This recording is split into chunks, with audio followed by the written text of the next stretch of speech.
안녕하십니까, 문틀란TV입니다. 삼성전자 임원인 박지원 국가정보원장 맞사위 A씨가 미국에서 마약류를 밀수입한 혐의가 적발돼 검찰에 의해 기소돼 1심 재판이 진행 중인 사실이 뒤늦게 밝혀졌습니다. 현 정권의 안보심장부 책임자 가족에게서 마약 투약 사건이 터진 것입니다. 이 정권이 말기로 접어들면서 별의별 일이 다 벌어지고 있습니다. 첫 재판이 시작된 만큼 재판이 진행되면서 구체적인 전모가 차츰 밝혀지겠지만 아직 많은 부분이 베일에 가려져 있습니다. 이 사건이 지금까지 베일에 가려져 온 배경은 중대 의혹 중의 하나입니다. 피고인이 삼성전자 상무고 현직 국정원장의 사위란 점에서 사건이 지금까지 비밀에 꽁꽁 감춰져 있었다는 것은 이해하기 어렵습니다.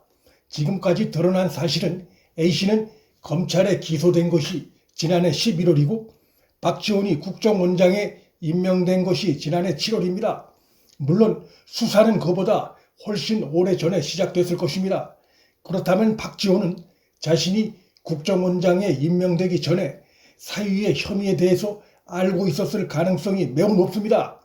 박지원이 자신의 사위가 마약 투약 혐의로 수사받고 있는 사실을 청와대 인사검증팀이 얘기했는지, 얘기했다면 어떤 식으로 얘기했는지 의혹거립니다.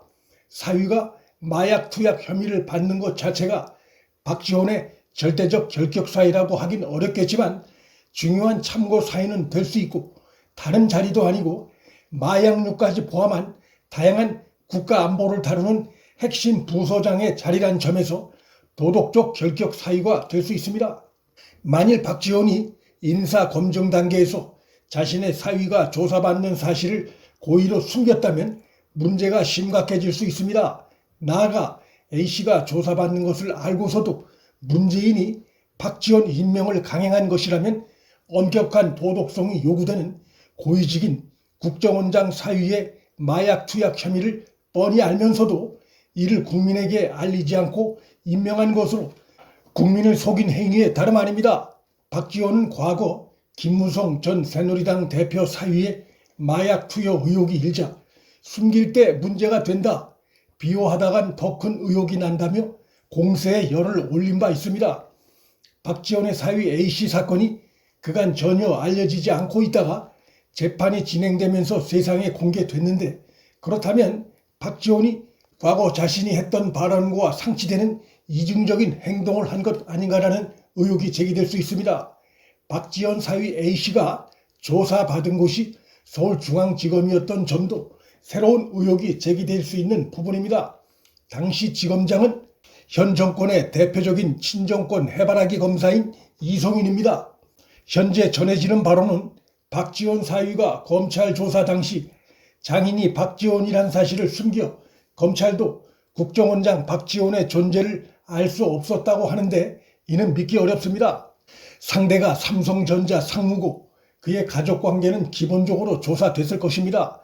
그러다 보면 A씨의 아내가 누군지 또 그의 뒤에 국정원장 박지원이 있다는 것은 검찰이 충분히 파악할 수 있었습니다. 보도에 의하면 사위 A씨가 기소된 것이 지난해 11월이고 이미 그보다 오래전에 수사당국이 A씨를 조사해 왔을 것이고 그 기간이면 A씨의 장인이 박지원이란 사실은 검찰에서도 충분히 파악했을 가능성이 매우 높습니다. 더 심각한 의혹은 A씨 사건이 불구속 기소로 처리된 부분입니다. 피고인 A씨는 이미 2019년 5월에 엑스터시와 대마를 밀수로 들여와 그해 7월과 8월에 알려진 것만 2차례나 모텔에서 마약을 투약한 것이 드러났습니다. 알려진 것만 2차례고 실제로는 투약 횟수가 더 될 가능성이 있습니다. 투약 당시도 혼자가 아니고 자신보다 16살이나 아래인 여성과 함께 투약한 것으로 드러나 혐의 내용이 매우 안 좋습니다. 그뿐이 아니고 마약 일부를 다른 사람에게 건네준 것도 파악이 됐습니다. 이는 매우 심각한 반사회적 범죄고 구속수사감입니다. 그런데 불구속 기소로 사건이 처리됐습니다. 사위와 함께 마약을 한 여성 B씨에게 마약을 제공하거나 함께 투약한 혐의를 받는 공범 2명도 추가로 드러났습니다. 박지원 사위에 이들과의 공범 관계가 당연히 의심되는 상황입니다. 하지만 웬일인지 A씨는 구속을 면했습니다. 상습 혐의가 있고 공범이 여럿 존재하는 이 정도 상황이면 구속 수사가 상식인데 불구속으로 처리된 것입니다. 박지원과 당시 중앙지검장이었던 이성윤의 공모 여부가 의심될 수 있고 이성윤의 직권남용과 권한남용 여부에 대한 조사 필요성이 있습니다. 사위 A씨는 자신의 범행에 대해 황당한 변명을 하고 있는 것으로 파악됐습니다. 귀국길에 자신의 지인들이 자기 가방에 마약류를 몰래 집어넣었던 것이라고 주장하고 있습니다. 그런 변명을 믿을 사람은 없습니다. 그가 귀국해 모텔방에서 벌인 행각들을 보면 엑스터시를 먹고 대마초까지 흡입했던 사실이 드러났습니다. 그러한 행위들은 초범 행위로 보기 어렵고 상습범의 행위입니다. 16살 연하의 여성과 모텔방에서 함께 마약을 투입한 사실도 드러났습니다.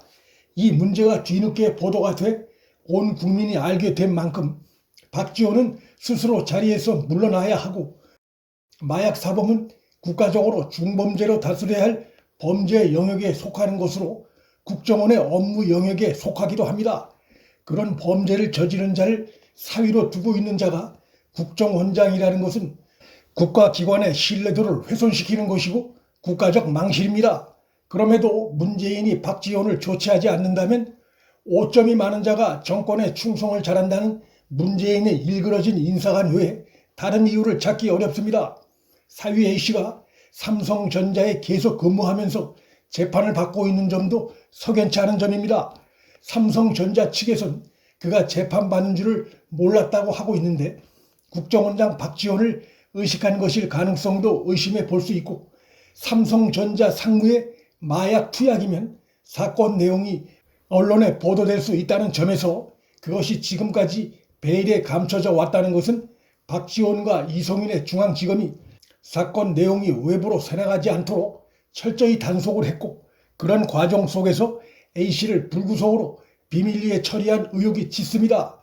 A씨 사건이 늦게라도 보도가 된 만큼 박지원이 다른 자리도 아닌 국정원장 자리에 계속 눌러앉아 있는 것은 국가 주요 기관인 국정원의 신뢰도를 떨어뜨리는 행위입니다.